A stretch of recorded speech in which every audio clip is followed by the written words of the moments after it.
Okay, folks, today we are at Brandywine Falls, which is part of the Cuyahoga National Park system, and we will be doing a hike. So this talks about the Cuyahoga Valley National Park. It is in the valleys that one can realize most effectively a sense of isolation and freedom from the sights and sounds which go to make the northern city. Olmsted Brothers, 1925.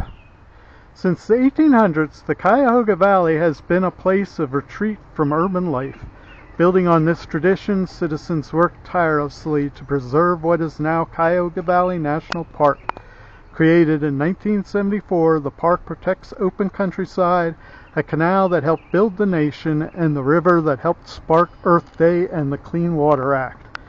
And we're at Brandywine Falls, and there's the map for Brandywine Falls. Now we're headed down the ramp.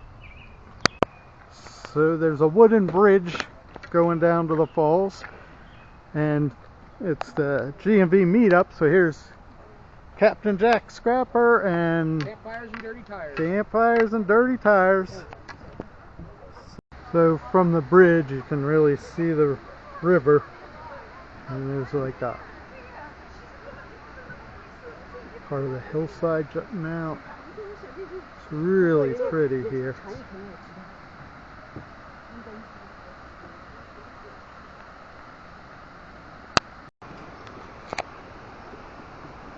So there's some of the falls.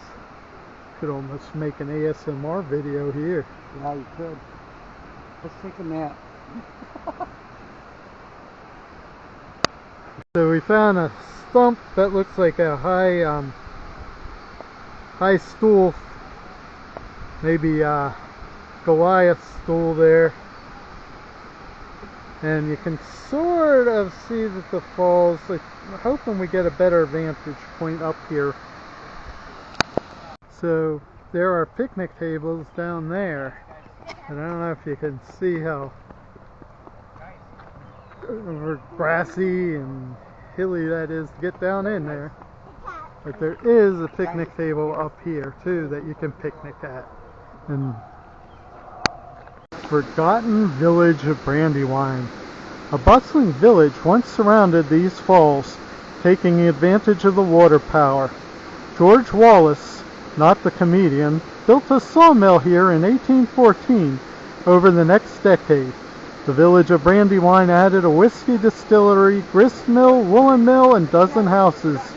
In 1825, Wallace transferred his property to his sons, who then formed the Wallace Brothers Company business, thrived for 30 years. Eventually, Brandywine's prosperity dried up. The Ohio and Erie Canal and later the railroad shipped goods to the cities of Akron and Cleveland, leaving towns like Brandywine behind.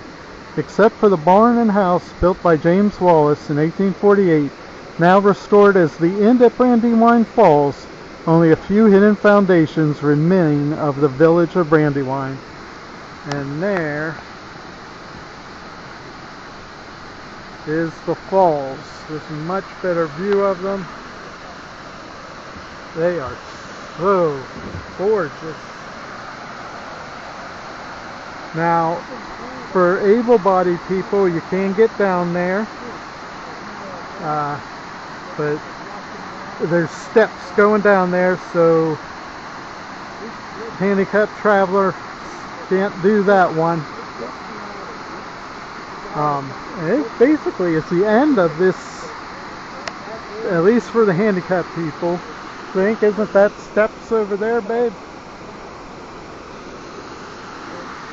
Dale saved my life because it got down one, and then all of a sudden there was a real steep. So it's steps over there, so we won't be doing that. We'll just be turning around. Otherwise I would have went over. So I want to thank you all for coming along with us. If you like this kind of video, hit the thumbs up.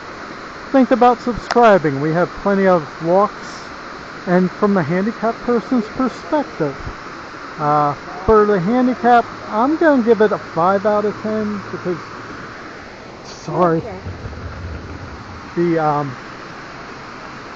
the walk where we could walk wasn't bad, but you have the steps, and I can't do the steps. A wheelchair wouldn't be able to do the steps. So we're going to give it a 5 out of 10. Again, thank you so much for coming. And remember, if you have to use a rollator, wheelchair, cane, whatever it is that might help you live your life to its fullest, it's not making you handicapped.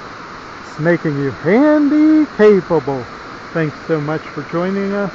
Please check out the people we shouted out in this video, and have a great day. God bless.